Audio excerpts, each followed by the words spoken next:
Okay, now when we talking about like the differences between like the book versus the actual play, I wouldn't say there are any big or noticeable plot differences. Like it stayed pretty true to the story and it portrayed the characters really well.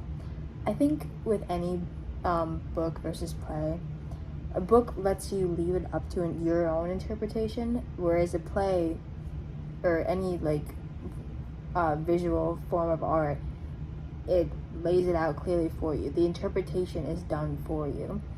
And so I don't think, at least for me, seeing the play in person, or excuse me, seeing the play like visually in front of me kind of made me understand more the dynamic between Helen and Annie. You know, we're described in the book that Annie's very stern and Helen's kind of a brat in some scenes, and she kind of throws a fit a lot, and she's like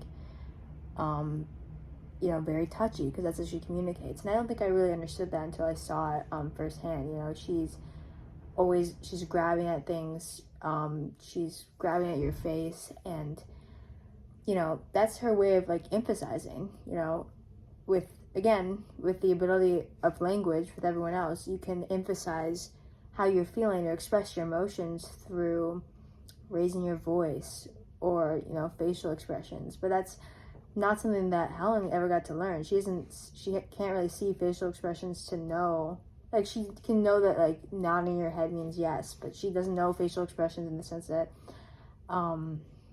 what to show when she's angry or upset.